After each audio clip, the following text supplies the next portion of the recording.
Avant même que nous ne parlions, il connaît à l'avance ce que nous pensons. Et si ce que nous pensons est en commun accord avec sa pensée, alors nous l'obtiendrons. La différence est notoire entre ce que nous avons et ce que nous voulons. C'est tellement évident. Cependant, il existe la faculté de décontextualiser ce que nous avons de façon palpable, afin de le conceptualiser de façon imaginable par le procédé virtuel qui est notre imagination. Utilise donc ton imagination. Quelle est la chose la plus positive, la plus mirobolante que tu puisses imaginer pour toi, pour ta vie, pour ce monde dans lequel tu vis? À partir du moment où tu es capable de l'imaginer, tu es déjà en route pour en faire une possibilité. Si cela est impossible, tu n'auras aucun moyen de le concevoir et de le conceptualiser dans ta pensée. Vis dans la conscience et la certitude que le meilleur de ce que tu peux imaginer est vraiment disponible pour toi et que c'est effectivement possible pour toi. Si tu ne vis pas ce que tu veux, alors tu peux le créer. Au-delà de ce que tu veux, tu peux. En plus de vouloir, tu as le pouvoir par ton imagination. Imagine. Imagine.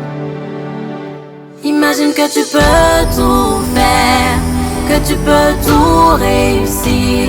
Imagine que tu peux atteindre les sommets les plus hauts, et même ceux qui ne sont qu'imaginaires. Imagine que tu peux tout faire, que tu peux tout réussir.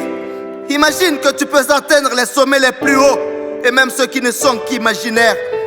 Dieu a désiré voir la terre et le ciel. Il a imaginé toute la création telle qu'il voulait. Ensuite, il a déclaré tout ce qu'il avait désiré imaginer s'est réalisé. L'homme que tu es existait déjà dans la pensée de Dieu avant même la fondation du monde.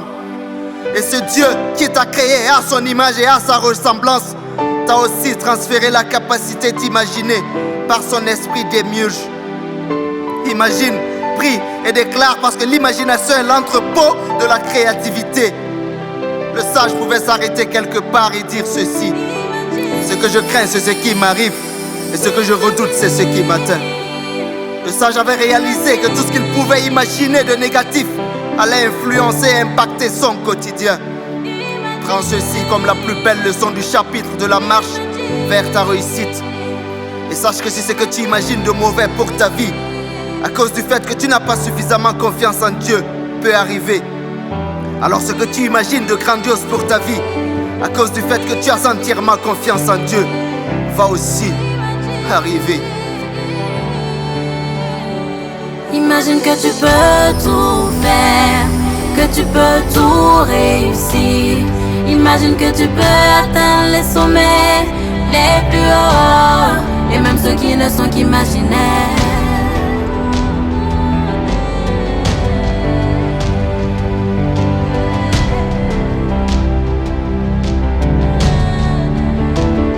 Imagine que tu peux tout faire, que tu peux tout réussir. Imagine que tu peux atteindre les sommets les plus hauts, et même ceux qui ne sont qu'imaginaires. Mais avant d'imaginer, souviens-toi de ceci: tous ceux qui sont conduits par l'Esprit de Dieu sont fils de Dieu. Il est donc nécessaire de se laisser conduire par l'Esprit de Dieu afin de déceler la conformité qu'il y a entre ton rêve et la volonté du Seigneur. Car toutes les opportunités de la vie ne viennent pas forcément du Seigneur. Imagine.